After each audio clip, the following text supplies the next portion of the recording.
U.S. futures clawing their way higher Monday on hopes that the European Financial Stability Fund will more than double its size to 1 trillion euros, proving some kind of definitive support for debt-imploding countries like Greece and Italy. Commodities, though, not seeing the same kind of reprieve as margin hikes on silver, copper, and gold add more juice to their brutal sell-off. And Boeing finally delivers its first 787 jet after months of delays. And UBS has a new CEO. After a rogue trading scandal, Sergio Amodi will take the reins for now. I'm Alex Steele, and the morning call starts right now.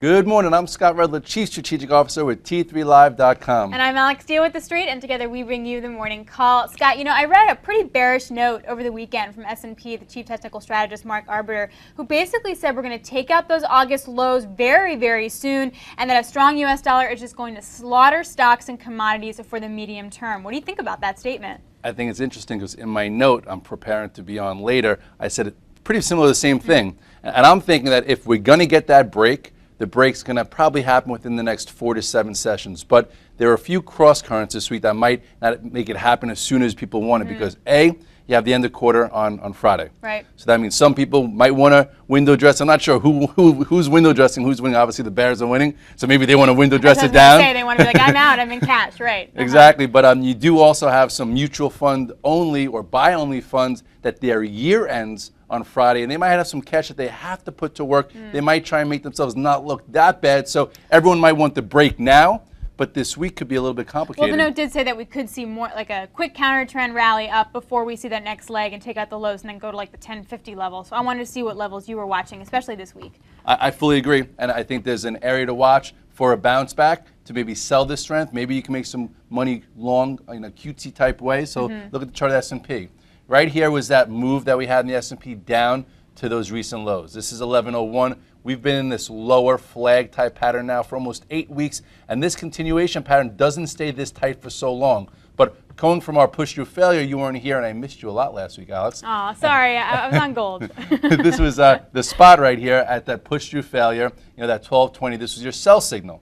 Okay, if you took that sell signal and then sold when we broke this 1188 area on Fed Day, you saved yourself a lot of pain.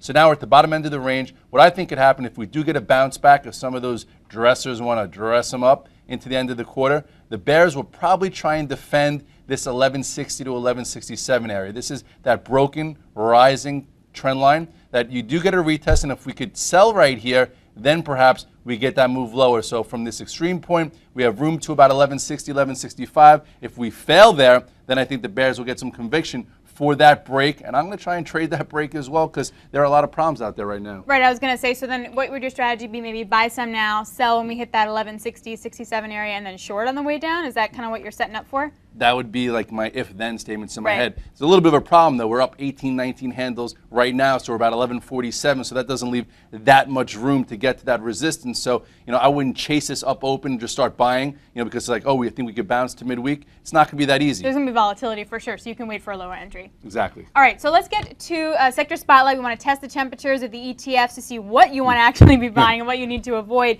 First, let's got to start with the Qs. Actually had a strong finish on Friday, which was surprising. I mean, you have the Apple, the Oracle had a great quarter. Microsoft raising its dividend 25%. They're all kind of leading tech higher. Can you believe that rally?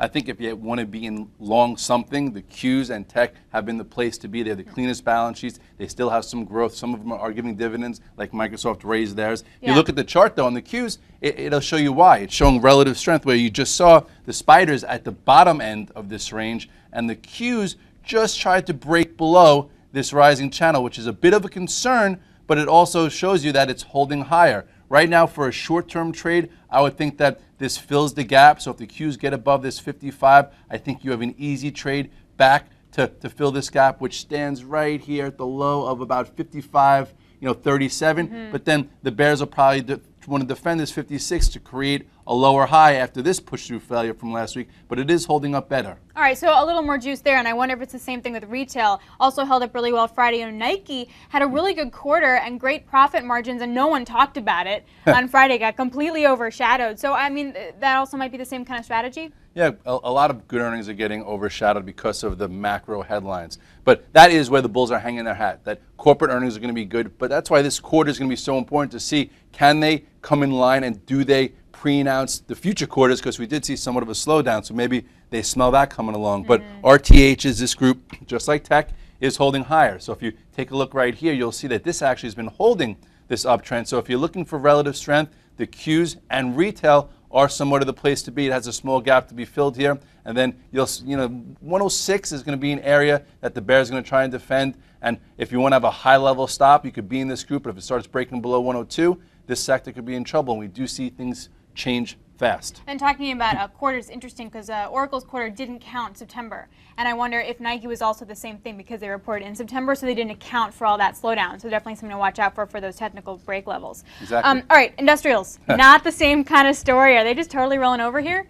They were on the lower end of the range. There's another technical term that I want to show you and show you how you could trade it. The industrials, you go to the XLI. You know what we're seeing here is actually this isn't as weak as I thought it was, because this is actually holding the bottom end, just like the spiders. Sometimes gaps like to get filled. Same type of thing here.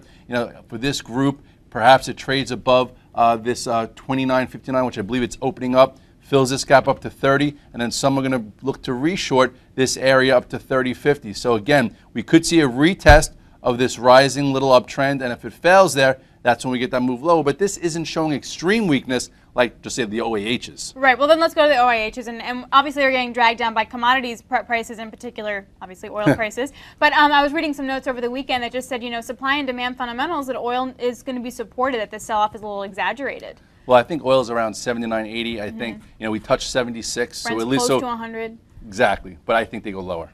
And right now the OAHs in this group is telling you that we're going lower, especially if we continue this strong dollar. So OAHs, you'll see relative weakness. OAHs, this group has been battered and bruised. Look where like the spiders and even the industrials were holding this lower end of the range. The OAH is already well below it. And if you look here on a macro chart, you will see that this bear flag just started to give you the continuation, but look where we are now. So if you haven't sold already, which I think you missed a lot of opportunity, I would not be shorting down here, and I would hold a little bit. And this is what I was talking about with an exhaustion gap. You have a high, wide range bar is crushing it lower. So sometimes what they want to do is refill and retest. Right. So the path of least resistance could be back up to this area, which is about 115 before you look to reshort. If you miss that short, just don't chase it. Right, okay, and then 20 seconds for financials. Held up really well Friday, up 1%. I wonder how much juice there is there, if we're going to see a little bounce before we go lower here. I think we still have room for a little bounce. I tried buying some of the banks on Friday. Same thing with the OAHs. This group headed lower earlier, but it's so oversold. You look here right now, this group also broke below the low end of the range. Another if you gap take to be a filled, closer though. look. Yeah, another gap to be filled. Same story. That's why patterns repeat themselves. That's why you can look at things. Here was your sell signal when it broke this inside wedge. Boom to the downside, and now it looks like it's trying to fill this gap and could retest 12. And then if it can't get back above there and sustain it, you could see that move lower, and that'll give us some clues whether or not we break that 1101 to 1120 area in the S&P. All right, and we'll be right back with some more trades, some more stocks, and we'll talk about gold right after this. When the closing bell rings, it's not quite time to run off to happy hour. Good afternoon, Scott Redler, T3 Live. Welcome to today's recap. Before unwinding, take stock of the trading day. What's the complexion of the market? Which trade from the morning call triggered? What sectors are in play? And where will the opportunities be tomorrow? Scott Redler covers it all in the T3 Live Daily Recap video. The T3 Live Daily Recap airs every day after the close. As far as these market's concerned, we got to take off those glasses. All right, guys, we're back. We're going to get to gold. Scott, painful. I'm hearing a lot of comparisons to, 1980, although a lot of other people say this is not a bubble that has burst dramatically. What do you think fundamentally is going on here? Because a lot of factors are still staying, like a strong China and India demand, central bank buying. I mean, what are you thinking here? At this point, we talked about how tricky it was up in that upper area. The course was getting so loud. The gold trade became so damn crowded. And I know that I've been using the tier system, tier 1 through tier 3, and we've been saying if you have the long-term thesis, which a lot of people still do, and you didn't get stopped out on this uptrend break, stay with your tier one because it still has a lot of gains in the year. It still has a lot of positives. But if you're trading it short term, or you're looking to be fully invested, you can't be in gold because with the crazy price movement that we've seen, it can go lower and it can go to the 200-day, which is an area that I'm going to be looking at. So if you look at gold and the GLDs right now on the chart, you will see, this was that top. Remember, first this was the first top, violent move lower. Held support, gave you move back to the highs, and then it had one of those outside days, a day to take notice, a day to get lighter. Then you had a lot of this choppy, erratic trade right in here. This is where I said either we're going to resume and break to the upside or you got to get out and got to get short. Unfortunately, they didn't give you the chance because they gapped it lower, and then they gapped it lower again. And now, you had a small little reversal. I think we were lower than this morning. I think we were down as much as $60. It was 15.35, which was pretty brutal. Well, 15.35, I believe, is the 200-day. Yeah, but then it bounced. Okay, so unfortunately, it did it last night. Right. Let's see if we can get those levels tested today. So the guy that was sleeping like me, trying to get his rest for the morning call, could buy some in that area. So I'm going to be looking to see it that 200-day around 15.30, 15.40. Or if you look at the GLDs one more time. This 150, this 153 area looks pretty big, or this zone between 150 to 153. That's an area that if you sold this strength and you're looking to get back into a tier two or looking for a cute day trade for a swing long or whatnot, that's the area. And then talking about rebalancing at the end of the fourth quarter, this is going to be a big asset. Not only did it run 34% for this year so far, so you want to take profits and then show, hey, look what I did in gold, but also you're not going to want to own this in the next 5 days because it's just plummeted so much in the last 3 days. So I think that's also going to contribute to that kind of volatility as well. But that doesn't mean the fundamental story is dissipated. I think people have to realize that. The unfortunate thing is people have life preservers for their money. And over the course of the past month, people thought it was gold. They thought it was silver, the Swiss franc. And lately, like right now. Dollar. Yeah, that's about it. That's definitely going to hurt gold, yeah. So people who thought they were safe or they had the strongest, whatever it's called on the Titanic ship, or the life preserver, they got thrown off. So now there's not that many life preservers left. That just shows you how dangerous things are, and that just shows you sometimes less is more, and just preservation of capital is key. So I'm guessing this is probably a really bad time to own gold stocks, but I definitely want to hit on them because I was at the Denver Gold Forum last week, spoke to a lot of CEOs, saw a lot of presentations, took away some interesting stuff, so I wanted to get your take on some of the stocks. The first one was Newmont. It was a big story last week, changed its dividend policy. So basically the deal is if gold's between $1,700 and $2,000 the quarter before, and that's what they sold it for every $100 move, they're paying 30 cents extra. If the gold price is between $2,000 and $2,500, you're getting 40 cents extra. So it could yield as much as 3%, more than the S&P average. That's a really amazing figure, especially the 10-year yield, under 2. But I want to see if it makes a good stock to trade. Well, the question is, what happens if gold stays below 1,600?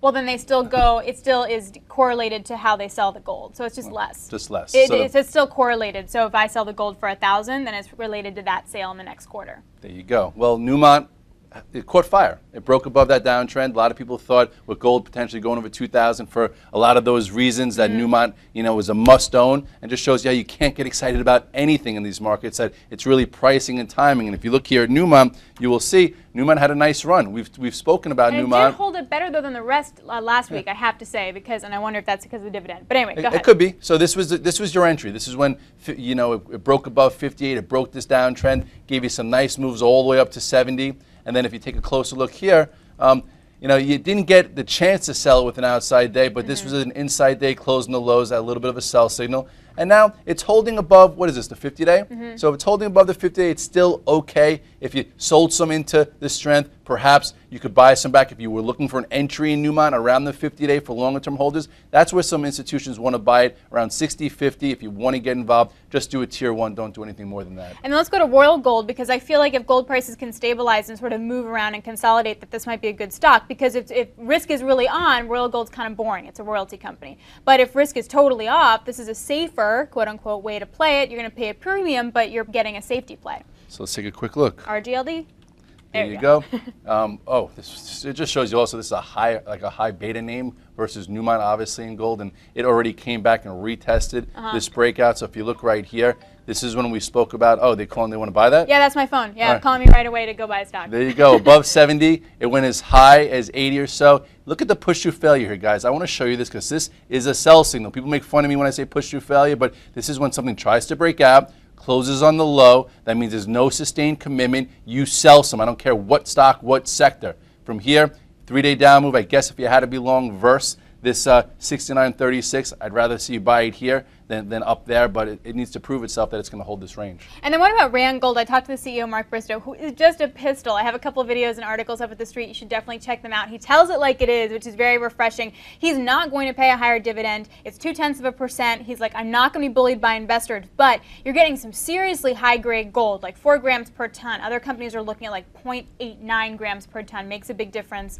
Mine's the high-grade gold. High-grade gold. No, that's a big, because then you don't have to mine as much to get more bang for your bucks. You're not over-mining your properties. Mine's in West Africa, which is risky, but what area isn't risky now with the threat of higher taxes like permeating everywhere, probably except for North America right now. But I want to see in terms technically what would be a good buy level if you were interested. Let's take a quick look, because we always love bang for the buck. And there you go. Actually, I think I just put up Humana instead. So this one, just to show you quickly, that moving average is 1288. This one also, just like the Randgold, came down really fast because it is a high beta name. Royal Gold. We haven't looked at Randgold yet. Oh, Royal Gold. There are so many names within this whole little crew here. So at this point, I think that all of these, as long as they test and hold their 50-day. Let's go to Randgold. GOLD.